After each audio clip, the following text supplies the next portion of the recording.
Hello, everybody. I am so excited to be back with Teresa and Kenny after an awesome event at Dreamforce. How are you guys doing? Still recovering over here. Same. I just said that to somebody the other day of like I felt like I was so out of touch for last week, and then I realized it's transcended into this week of like the catch up from the catch up, right? Yes. I mean, I don't even know where October went. I think it all went to Dreamforce in San Francisco. It was a blast. Kenny, did Yeah. you have a good time at Dreamforce? I did. It was exhausting, but I'm trying to recover, and the I've been breaking my wellness vows and eating way too much candy from the kids, so Oh, wait, do you have trying to recover that way. The Halloween candy ready? Yeah, I eat all the stuff I have. I stole all the Twizzlers basically when I came back over here, so I've just been terrible. It's the only way to keep my both my spirits and my mind up for now, just after Oh my goodness. after Dreamforce. So Yeah. Well, it was, I think I said my 15th or 16th, pending on how you like count the remote um COVID one. And the honor to speak with you guys as a partner, that was so fun. And it was awesome to follow you guys around a little bit and see all the relationships you've made and are continuing to develop, which is like, hey, what we were just saying right before we hit record, it's a CRM tool, a customer relationship management tool. So I feel like Teresa, you kicked us off at the live event and we wanted to make sure nobody missed out. This is the in case you missed it recording to share with all of our friends who registered but were unable to make it. As Kenny, you pointed out, Dreamforce is exhausting because you are literally running around that entire campus from one meeting to the next, and it's energizing and exhausting at the same time. So, Teresa, I'm going to hand it over to you so we can kind of replay what we did at Dreamforce.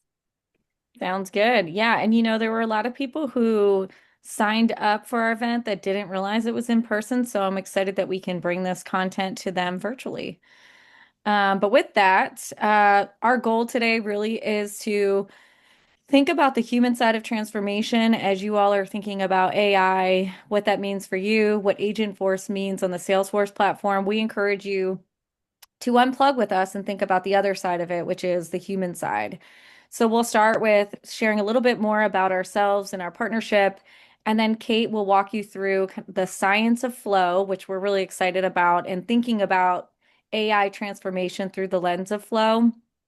And then we'll use the five core elements from Five to Flow to talk about AI transformation and some of the best practices that we would suggest as you get ready to dive into your own transformations. And then obviously we'll just close out with a couple call to actions for you all to be thinking about as you get started. Awesome. So I can go first. From the Vectr team, my name is Teresa. I work at Vectr leading our business development team, but my passion in the consulting space really is around change management. And that's how I got to know Kate professionally a couple years ago when we were colleagues at Acumen Solutions and built up our change management practice. So my background is in delivery and consulting. I've led transformations of all different sizes and even in the education space. And so I really love working with customers to look at how to align people, process, and technology. And one of the funny facts about me is whenever I am trying to get energized and excited for a tough meeting or something where I know I'll have to be high energy, I do like to put DMX on the phone. That is my So favorite fun fact, by the way. I've got plenty of other good fun facts, but yeah, when it comes to hype music, DMX is the guy. I can Kenny, go next. Yeah. Kenny Wright. So I lead app development and delivery also with the Vector Solutions team. I spent the last 13 or so years designing and delivering Salesforce solutions, mostly around data and integrations. So I'm the tech guy, the bona fide tech guy at my company. I spent time previous to that at Salesforce Professional Services as an engagement manager within travel, transportation, and hospitality. And before that, an architect with Acumen Solutions. So, fun facts: I I love karaoke. My go-to songs are 90s country songs. Like I'm a sucker for Alan Jackson, um, and also a pool shark, avid pool shark as well. So if you catch me, looking at the neon moon in a bar playing pool, like singing Alan Jackson, that's where I like to be. Wait, remind me, is Alan Jackson the Chattahoochee? Chattahoochee. Yep, that's him. Okay, Yeah. so I'll do my fun fact first then is I know how to do the Chattahoochee line dance because Really? Oh my I grew gosh. up in Ohio and the big scene in my college years was this place called Club Dance, and I knew every line dance, like you name it, That's the awesome. watermelon crawl, the Chattahoochee. Oh my gosh. And in COVID lockdown, I was making silly fun videos, spoofs, and one of them was the line dance day, and I relearned all of them like 30 years later just to see if I could still do it. I will join you on the next line I dance love if it. if possible. Well, I'll share that YouTube playlist, and anyone listening, if you go search me, you're going to be able to find it. So yeah, I'm Kate Visconti, the Five to Flow founder and CEO, and Five to Flow, just for clarity for everyone, the naming convention came up with our focus on people, culture, process, technology, and analytics, and it takes all five to flow. And in that world of flow state, we'll talk about in a minute, but that's our underpinning of what we see here that I've guided Fortune 500s, nonprofits, and government through change and digital transformation. And we are advocates for sustainable performance and trying to leverage AI in the modern world to either prevent burnout or promote flow. Our entire business is founded on the $8.9 trillion global issue of employee disengagement and burnout. So our goal is to try to bring more joy and fun and peak performance into the workplace that then from a financial perspective at a company might be translated into productivity. So that is a big goal. And having said that, we on the technology side no longer do the technical part of our implementation. So Teresa and I reconnected, and Teresa, I want to talk a little bit about you and me meeting at Dreamforce last year. Maybe Dreamforce is just our jam, but we started Yeah. talking about ways we could partner. And here we have it as part of our DNA that in our five to flow model, as we teach you about flow and you keep us abreast of all things technology, I'd love for you to share with our audience why you wanted us to partner. Yeah, I mean, I think COVID taught us a lot in terms of how to work remotely, how to collaborate, how to kind of keep sane. And I think when I saw you at Dreamforce last year, a couple years ago, it really struck me as being so obvious of why flow should be part of everyone's corporate culture and the way that they think about doing work.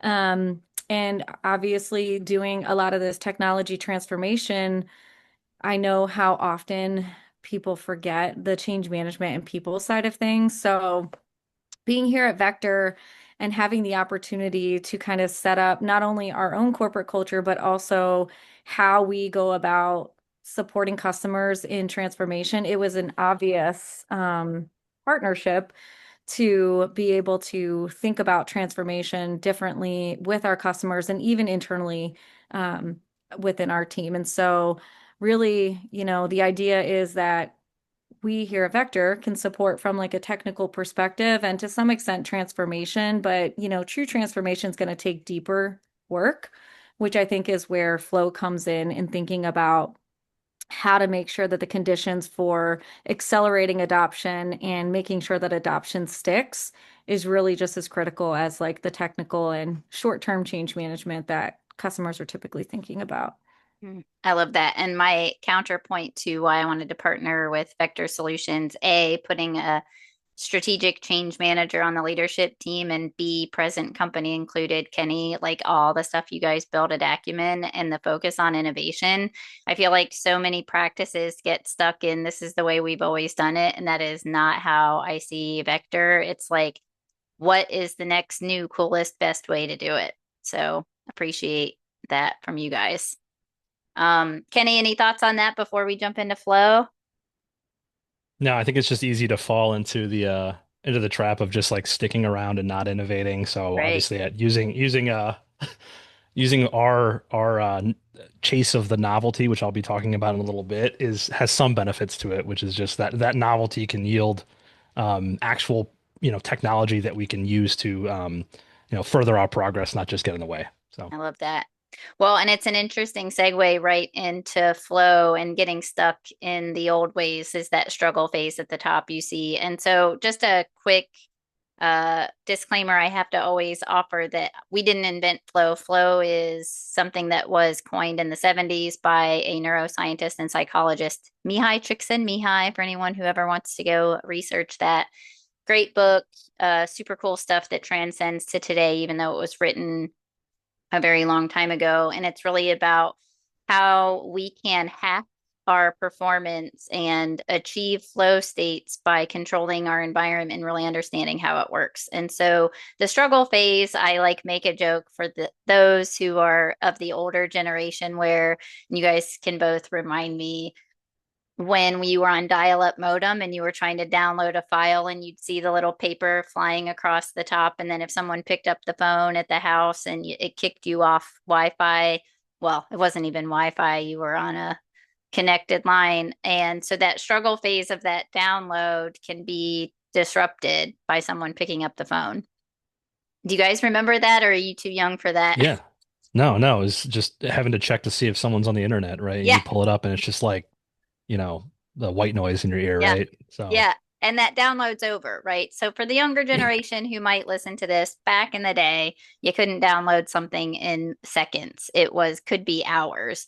And if something disrupted that download, you couldn't get back to where you were. You had to start over. So think about that for struggle in our current modern work paradigm that we are in this high stress struggle zone, cortisol, adrenaline, norepinephrine, and we're very hyper vigilant, and if something distracts us, whether that's a Teams ping, a WhatsApp message, the dog barking, your kid walking in a hybrid work world, or in the office, just think about someone knocking on your door, right? When you're in the middle of an email and you're like, give me 1 minute, let me finish this email, or you're going to accidentally type your conversation you're having with the person in the office into the email. Or Kenny, if you're like me, listening to country music while you're typing an email, you might accidentally start typing song lyrics into your email. I don't know if you've ever done that, but this is the struggle phase. Have you ever done it? I see you come off mute. no, It's I like, mean, yeah, but yeah, I guess I have. I don't know. It's well, I try. we, It's weird. I try not to. Country music is something that I sit down and actually listen to sometimes without like doing something at the same time. yes, And perfect. so I don't. I try not to do that, but I suppose it is easy to get distracted, Yes. distracted and not do anything because I'm too busy listening Well, with we with are in a technology. world of hyper distraction. We're distracted up double-digit times per hour. And some of that's self-inflicted, some of it's external, some of it's our own internal thoughts. And so the point here in the flow cycle is to recognize when we're in struggle, try to mitigate some of those distractions, do a quick release. That could be a couple deep breaths, step away from the computer, but then come back post download to get into the flow cycle. Flow requires focus, feedback, it requires passion and permission and autonomy to do the work the best way you know how. This is where we're releasing happy, joyful, engaging hormones. And the unfortunate part of our current world is the modern paradigm is keeping us in that struggle phase. And so, what we want to move to is that flow cycle. There is a dark side of flow that one of my coaches wrote an entire dissertation on. So you can deplete those happy hormones if you're not careful. And so when you're deep in flow, it's super important to get to that recovery stage where you can then release serotonin and oxytocin and really have a active recovery, sometimes some passive recovery, but taking a walk in the woods, playing with the dog, Teresa going and playing with your kids, whatever the case may be, something also in nature, getting fresh oxygen. Recovery techniques are super important before you start the cycle over. You guys talked a little bit about flow at the session. Anything you want to chime in of what you experienced, even in sessions like this, getting into flow and being hyper focused, or any thoughts, Kenny, since you've learned about flow with doing your tech work and how you can hyper focus and how much more important that is for you? Yeah, I think the just like tactics for getting through the struggle is just like trying to find a way to shrink that as much as possible is where I feel like I am. And just basically finding or removing barriers, I guess, is kind of like just, you know, what I've been mostly focused on. Just because like it is easy to get distracted. There's a lot of things that come up, but then, trying to focus on like single tasks, listening to the music instead of just having it be background noise, Right. or making the choice, a mutually exclusive choice. Yeah, I Things love like that, that. I think, are helping me with the struggle phase. So. I think for me, I've been thinking, and actually Dreamforce is um I guess like made this come into focus more is the recovery time. And I know you were just talking to us about recovery time from like meetings and distractions, but even for me, the recovery time coming off of a lot of energy and to some extent flow at Dreamforce. I mean, that's real. And being able to be mindful of how do you incorporate recovery time when you're coming out of flow has been something that I've been thinking more about in terms of being able to be more productive in my day to day. Even things like you don't think about, sorry, one more thing here that Yeah. I've been thinking about with the transition of working from home over the past couple years. You know, when we used to go into an office, and for me having kids, I would have the drive home for better or for worse to at least be able to recover, right? Like, I mean, the drive from DC to Virginia would take like a good 45 minutes. But that was so important. And now we have none of that recovery. Like, it's like you go right from being dialed in, trying to be super focused, get things done, to being dialed in, hyper focused on Right. doing house stuff. And I think that idea of like being able to figure out a way to incorporate recovery is something that has struck me and learning more about flow and the science behind it. Mm. That is huge for me because I like to think that when I drive home from work, it was that I didn't get to listen to my audiobooks anymore because that was the one issue, but it's probably a lot of that too for me, is that I can turn my brain off and just like recover while driving and just yeah, I think that's a huge part of my transition from work to home life.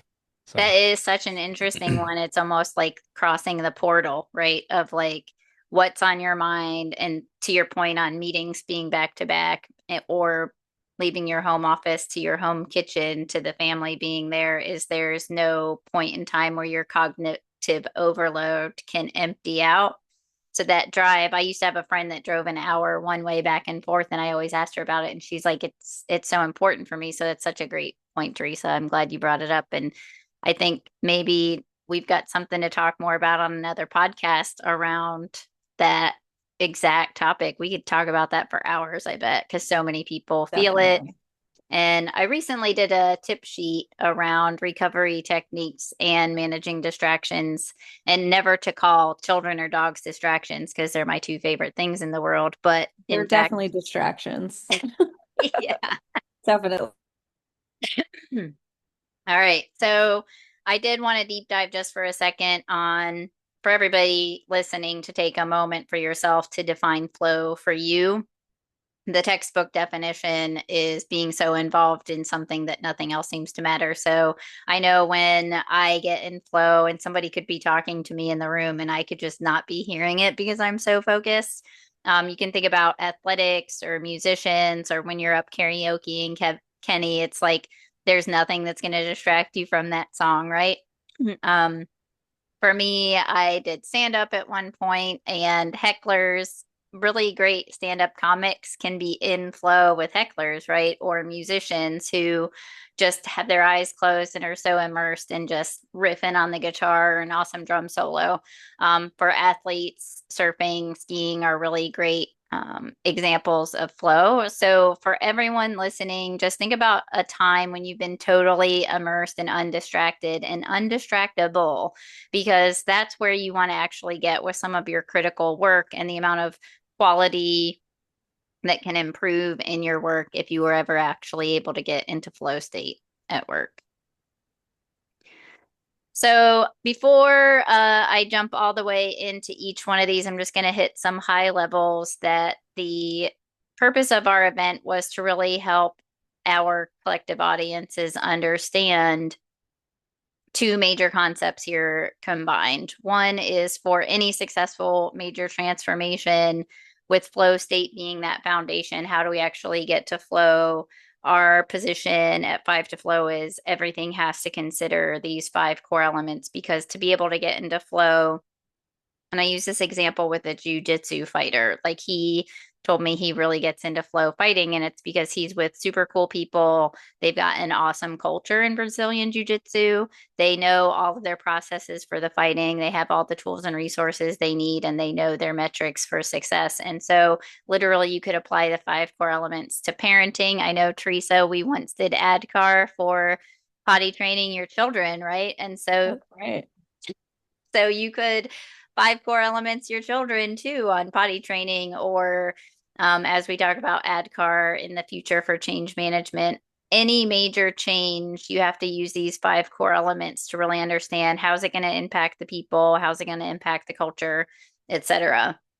And so, as we dive into each of these from an AI implementation perspective as part of our talk at Dreamforce, so how did we connect flow to being at a large global technology conference, right?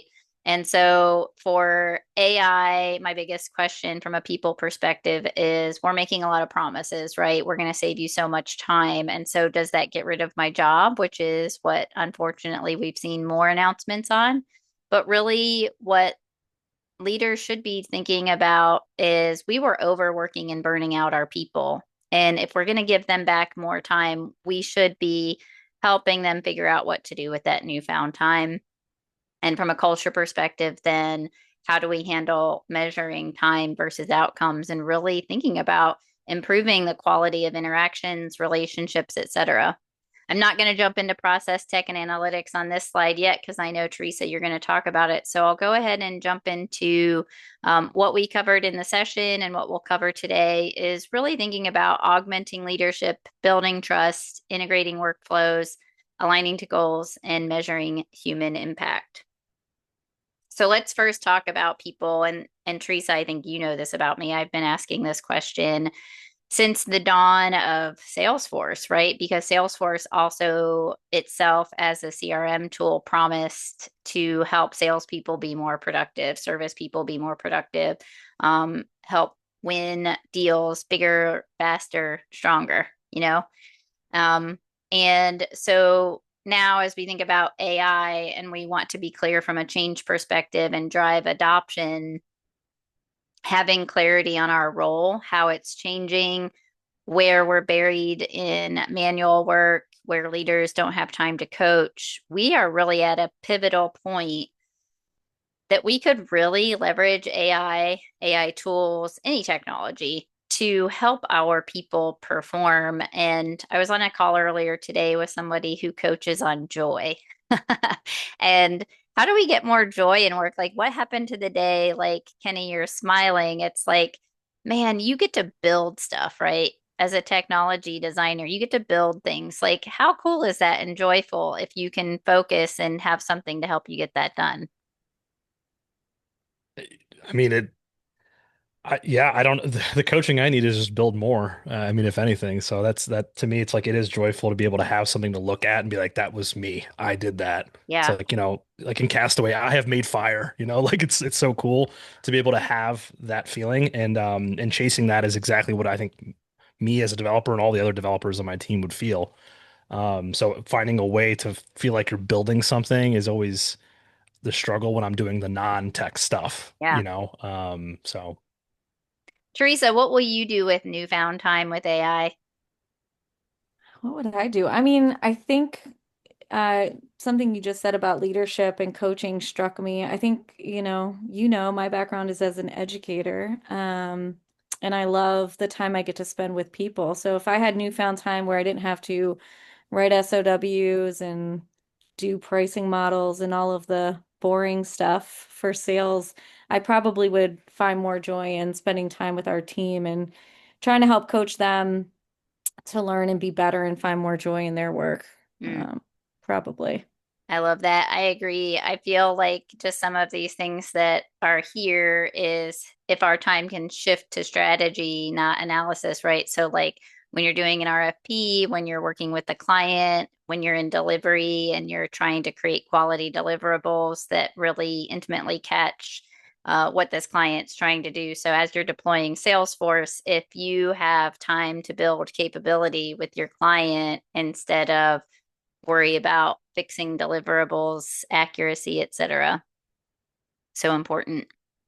I think at the session I told a story too on this section between time versus outcomes and newfound time as I had interviewed a client during our stakeholder interviews. Teresa, you were probably part of these where it was a sales guy and I said, "What percentage of your time is client facing?" And he was like 100%. And I said, "Oh my God, like I've never met a sales guy who had 100% client facing time. Like that would be awesome, right? Like being with customers is what brings me joy and all the background stuff I hate." And so I was like, "Well, tell me about your day to day." And he's like, "Oh, I went over to the contracts team and I was trying to get some paperwork from them. And then I went to the accounts payable, accounts receivable to try to get some of the paperwork from them. And I was over with the staffing department to understand how we were going to set." And I was like, None of that's client facing." And he's like, "Oh my God, you're right." I'm like, "So wait, what percentage do you think it actually is?" And he's like, "Oh my gosh, like 20%." And I'm like, "Oh my God, you're like in sales. Like you have to be in front of customers at least greater than 60%. Teresa, I don't know what percent you get to spend, but as we think about that pivot of the our role and outcomes versus time spent, right, that we are able to leverage some of these tools to automate all those people he had to go chase and have the opportunity to sit with the customer and be strategic. Yeah. And I can imagine for all of our Salesforce friends out there, that's compounded by like 10. Yeah, exactly. I think too, one of the things that we've seen with AI in this time versus outcomes is some of the layoffs, right? Like we can't not call this out. We saw one, what, 2 days ago that was 30,000 people. I'm not gonna overinflate that, knowing that's probably a very small percentage of the total of that company. But when you think about culturally what that does and leaves this wake behind it, right? Like a ripple effect. And so when you think about resistance, and that resistance can come from either something that doesn't make sense or fear, and we should really be leveraging understanding a deep understanding of resistance and low adoption to help future this execution piece here on the slide around vision, role evolution, and address these fears directly. So there's so much more everyone at Five to Flow can do with AI, but I don't want to let anyone go. I want them to now use that time wisely and smarter. So we actually did a hackathon, and I think Kenny, you guys did hackathons all the time at the tech center. And so I'm curious just to pull you guys in on this one around how collectively we're going to work on AI, but you work with it with clients and really pulling in that change management piece and the culture of we now can create better work faster. And instead of measuring time, it's value. Any thoughts from either of you on that? I think like being able to have the culture dedicated to learning means that you have to let people play around with things. Like it's almost like, toddlers, they have to mess around with things and get hurt and learn. Like to me, that's where the hackathons really shine is that you give them the tools and then you allow them to play around with whatever they want. They're not being told to do it, so that there's a catharsis to that, right? Which is just like, Mm, hey, participate in this hackathon. It's a new tool. You get to learn it and kind of like apply it yourselves. And what we find is like people come up with the coolest ideas all the time when they're building these things, and they feel like the company is I don't want to say it like feel like the company's allowing them to do it. The company is getting them to participate in something that's optional, and they're also learning the new tooling. Like it's all a win-win typically, especially if there's added time away from billable time, at least in our industry, right? yeah. So I think there's just so many bonuses to it. for everybody to just Yeah, continue to keep having those. And yeah, we see a lot of folks feeling like they're getting what is it? They're enabling themselves on it as they build what they want to build on it, I I guess. love that. Yeah, so to connect it to flow, autonomy is one of the top five intrinsic motivator flow triggers. So love it. All right. So I am going to toss it over, Teresa, to you to talk a little bit about process and your expertise here and how you're bringing some of this to your clients. So I think here at Vector, process is always kind of critical to any project that we do or any ways that we partner with customers. But in general, I think um, customers come into transformations or any sort of technology project not really thinking about process. They're thinking about capabilities, features. So I would encourage anyone who is thinking about their transformation to think about your process first. And one of the fun facts that Kate highlighted for us is that a lot of times we're building on broken processes. Like, why build technology on broken processes? So, think about your approach to process before you go into your transformation. And we have a couple tips in terms of how to think about that. And again, keeping the lens of the humans at the center of it. So the kind of five things that we would say here is like first, and most consultants do this, best practice, observe, write it down, or use AI to write it down. What is your current process? How is that working? And that doesn't mean that you need to put together some really long SOP, but making sure that you're being mindful of where do you have bottlenecks? Where is it important that we're thinking about having humans make decisions versus trying to automate everything? And really thinking through that process in general and how what's working and what's not working. I think that's crucial. And if you try to jump the gun with just moving to a future state, then you've kind of missed the opportunity to look at, how your people, where your people are struggling and how you could address some of those bottlenecks. And AI doesn't need to be the answer for every broken process. Kate, any thoughts on that? I think it's fascinating. In the example we talked about live in the session was like putting a rotary dialer on your iPhone. It's like I've got a 2025 piece of equipment, but you want me to put a 1990 business process on it. And Mhm. it was like always so frustrating. Or a funny example I saw is a bar of soap that had a pump inserted into it. And it's like, oh, this is just plugging AI into your existing system. It's like you can't pump from a bar of soap. You've got to have a whole new product there. Exactly. It's a different way of looking at put it what a square peg in a round hole. It's a different way to Exactly. look Yeah. at that.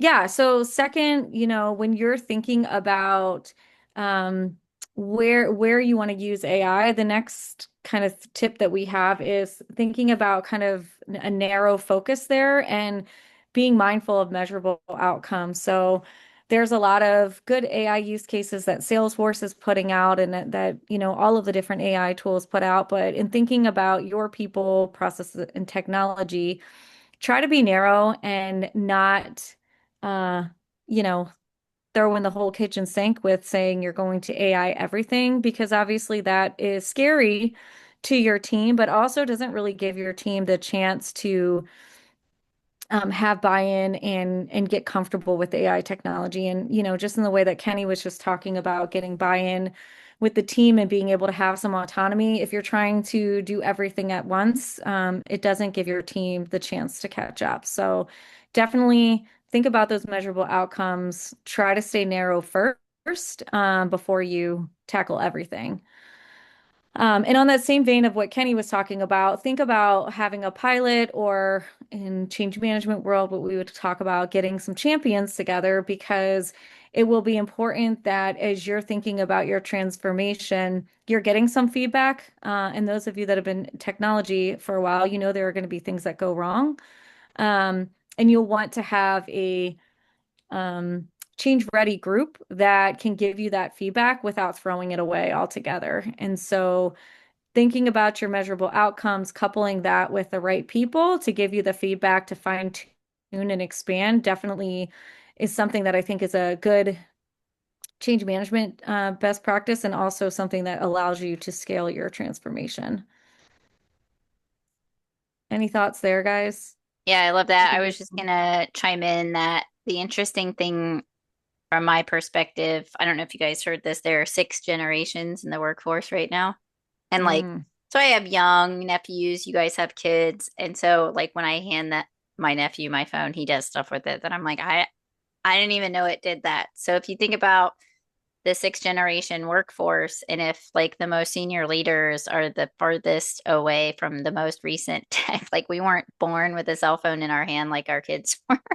And so it's like an interesting one of how do we cross those six generations to understand the wisdom of the older generations and the experience, but this interesting, innovative perspective of the younger generations in these pilots and making sure that it's cross generational, cross functional to see how all that works.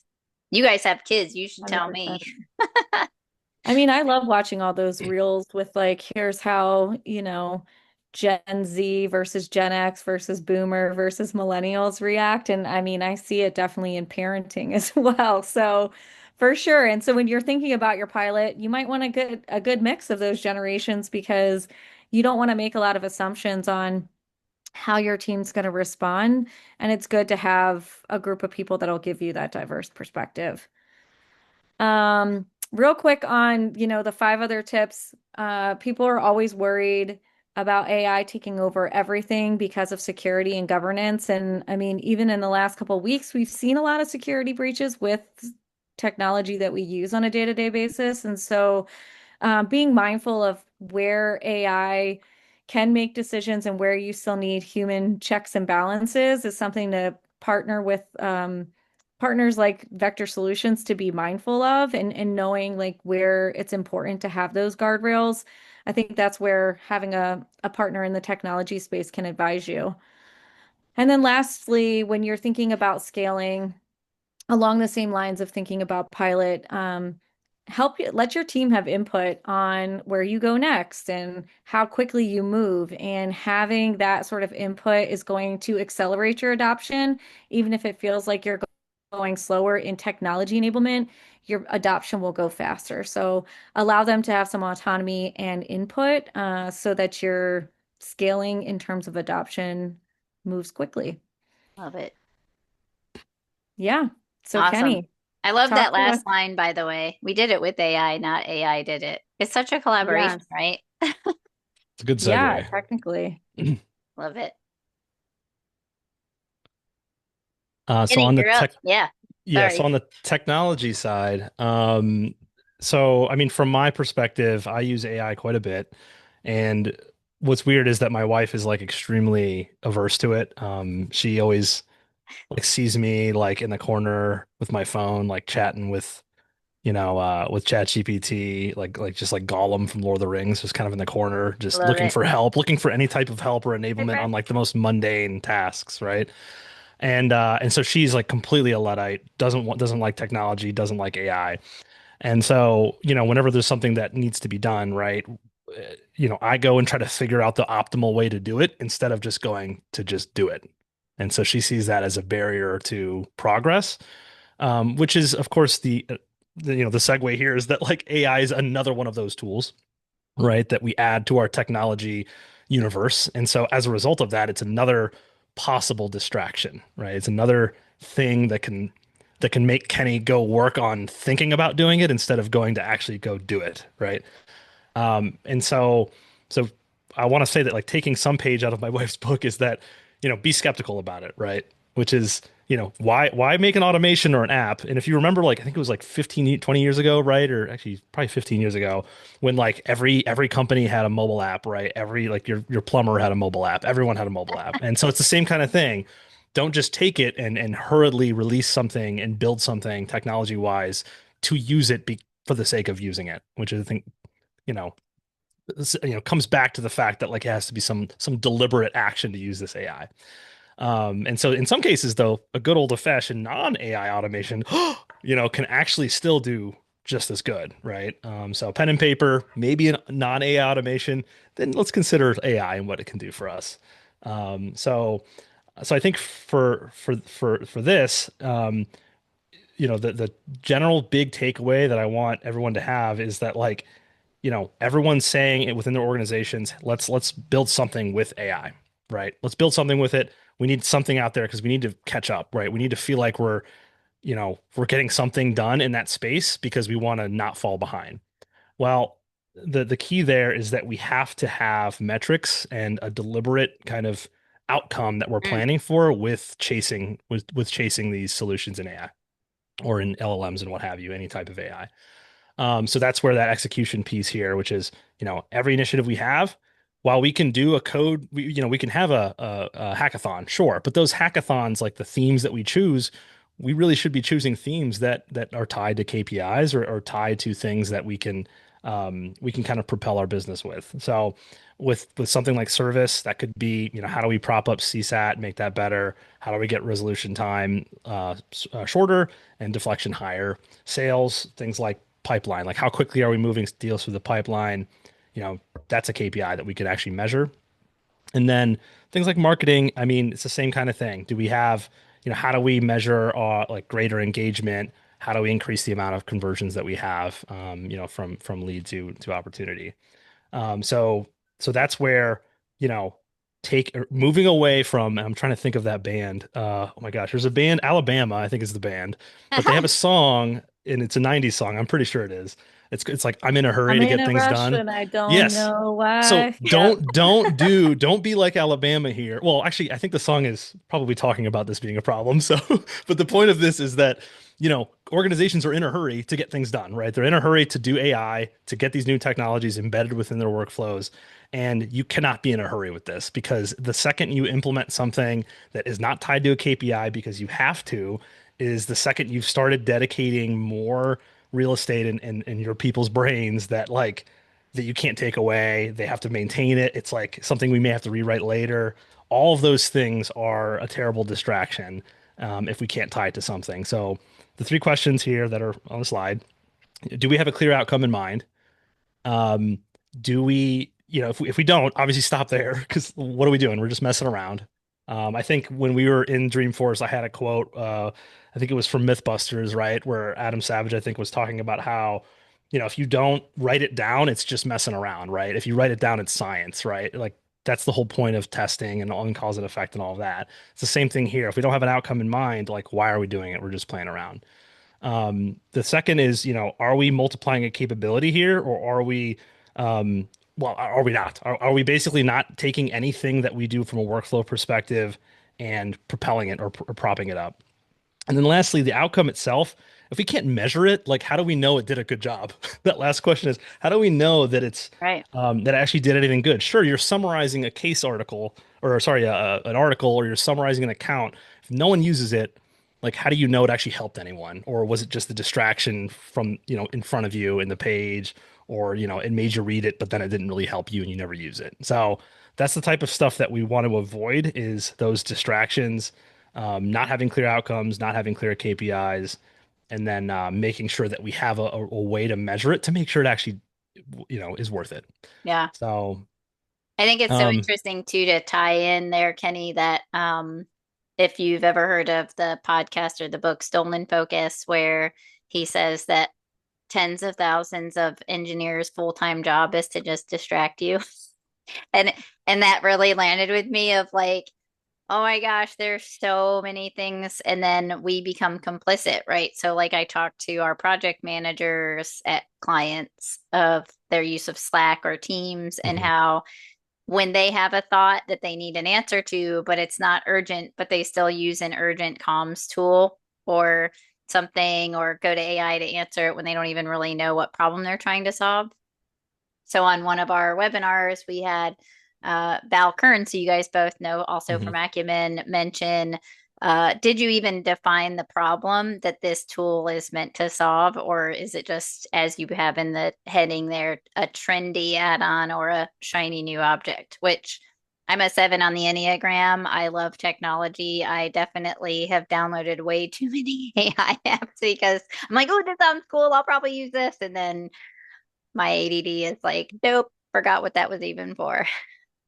That's almost exactly. And you mentioned, so you have that term that you've got like technology chaos, right? It's like all of that adds to the chaos. And I feel like I saw a TikTok or a meme that was like, it's like overhearing my husband talk on a tech call, and it's like, oh, I have to go log this opportunity in whiz bang so that I can, and it's like all these buzzwords because there's just so many apps, so many tools to use, so many LLMs to use that like we need to be deliberate about adding more to the chaos, right? Because the more we add, it just keeps, yeah, it keeps growing and growing. And I think that's the case with AI.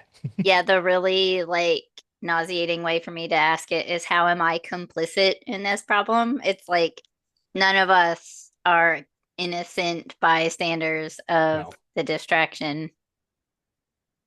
All right, well, we're going to go to the last of the core elements and talk about this together. So, we definitely want to make sure we're measuring human potential, not just technology. And so, a lot of what we talk about at Five to Flow and our traditional analytics versus future analytics is, are we actually preventing burnout and promoting flow? Did the AI work? Was your old metric? Now it's like, did we actually improve both our human experience and our professional experiences here? And when you think about that human experience, did we add more value to my day, to my teammates' day, to my customers? And in the work that we're doing, do my customers now want to do more work with me? Am I better at building relationships, or am I now hunkered in the corner talking to my Aussie Siri all day? Right.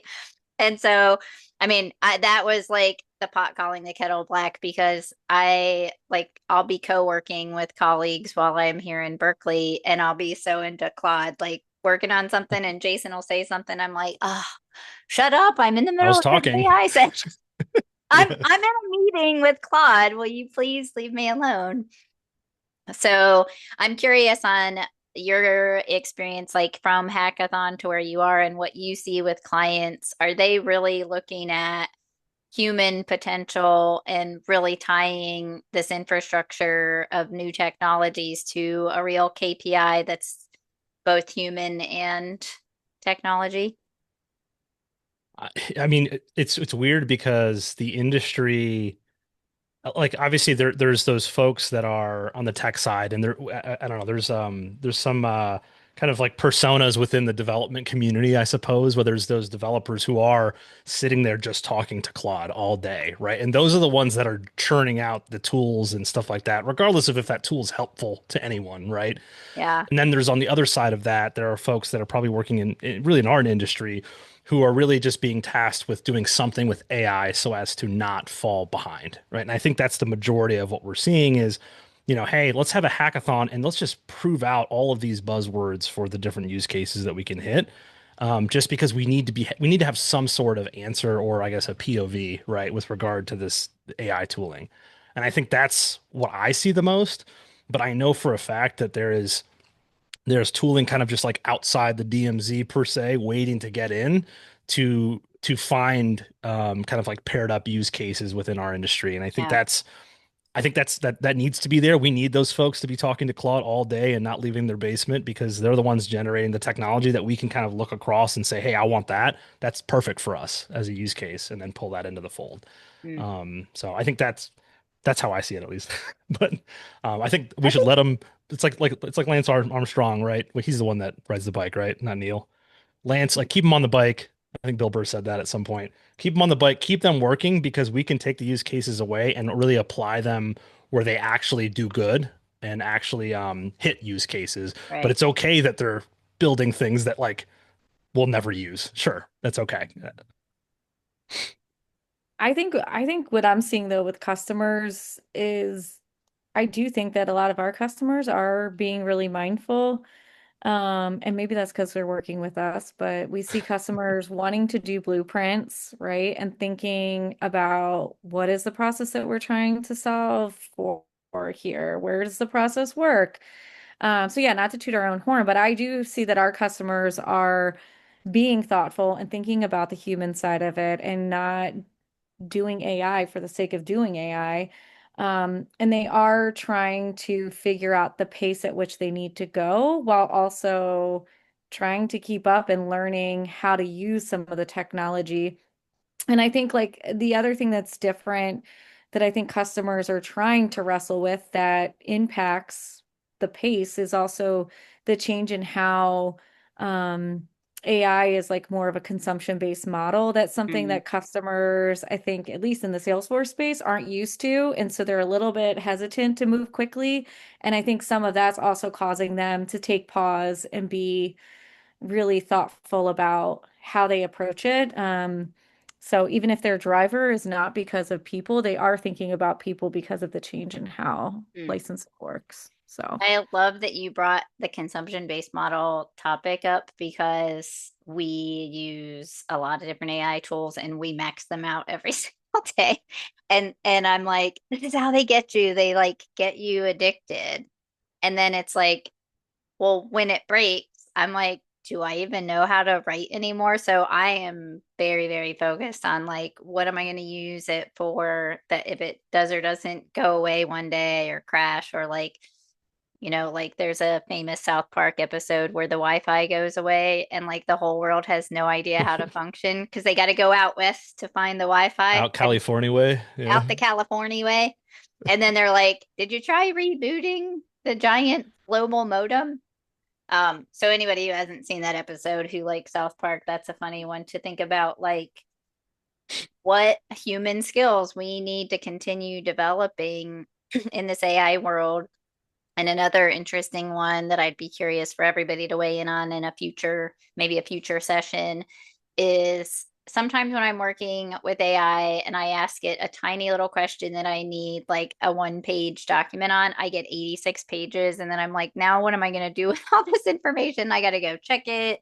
And so there's this pile up now of QC work where QC wasn't something that everybody needed to do when you trusted the person who was building this over a couple weeks. But now I did it in a day with an AI tool that might hallucinate or refer to other work. And so it's almost like where things are being taken away, is it shifting work to somebody else? Which whole new topic. Not going to dive in there. I see you head nodding, Kenny, but curious if you have any closing thoughts on that before we wrap up on our summary. Well, just to I keep the country songs keep coming back. Like if I ask for a country song I want to listen to and it sends me 1,000 songs, I have to do that QC to figure out the one I want to listen to. Right? It's the Right. same. It's the same thing. It's just changing. It's a problem in itself. Yeah, it's just changing the way we interface with the data now that we're given, I think. Yeah. So Awesome. All right. Well, I'll take it back from the top and love to have all of our closing thoughts on this before we end on a couple tips. But at Five to Flow, we have a bunch of diagnostic tools that we want to make sure we're doing a really good job defining A, the problem, and B, more importantly, the root cause of that problem. So whatever we choose to execute on, we then assess if that solved the problem and if it did or didn't at whatever level we iterate. So thinking about execution with that process and technology, measurement with analytics, and then that foundational piece of people and culture. I did want to have us all talk about our closing takeaways, mine really around augmenting leadership and people's roles, not replacing it, and how important trust and transparency are in these programs. Teresa, I want you to kind of recap for your points along with Kenny, and then we'll leave with some tips. so are you going first? Sorry, or am I going next? Oh, I had mine already. You go on with Oh, yours is Amanda. in there. Okay, Yeah. my bad. Yeah, so I think my takeaway and closing thoughts are take a look at your processes and think about AI on the spectrum of continuous improvement and look at ways that AI can be integrated into your workflows, but not replacing them. They shouldn't feel disruptive. So, make sure you're taking stock of your current processes before you jump jump in. Kenny, your summary? yeah, take a page from my wife and be hesitant with AI. Don't chase trends. Um, make sure they're aligned to business goals and yeah, not a distraction. I love it. So All right. So, just so in case anybody wants to grab a QR code, this was our event. These are some of our tools.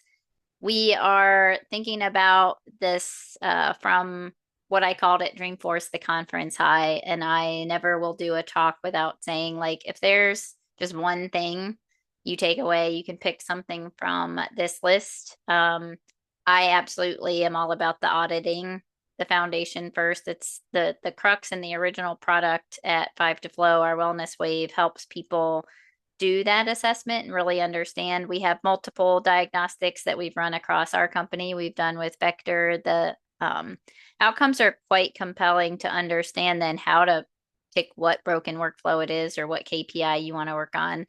Of all these tips, what are each of your guys' favorites? The KPI one is mine, Yep, obviously. I love it. I like the practice radical transparency this week, and I think that in general is a good tip and action to take regardless of AI. Yeah. I think this week is probably a really good week to do that. If you guys saw that announcement, like I just see all these posts about, how do we dispel fear, understand what roles are really being replaced, what roles they've created. So, like, when somebody makes an announcement of we've laid off 30,000 people, there isn't a counter announcement of it created 40,000 new jobs in a completely different area, and we just have to move people around. So I love that.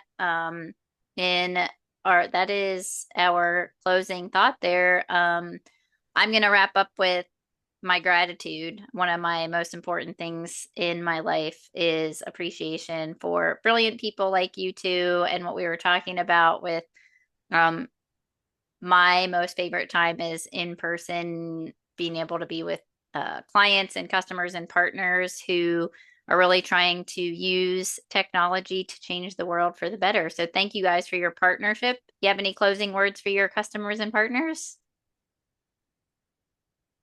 Thanks for having us, Kate. Yeah. Get in the flow. Let's go. I think what was supposed to be a 20-minute podcast turned into 40, so we clearly were in flow.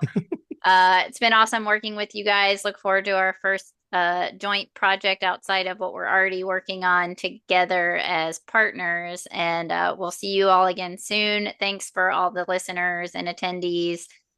We really appreciate your interest in our point of view and how to prevent burnout and promote flow with AI. So, see you all again soon. See ya. Yeah.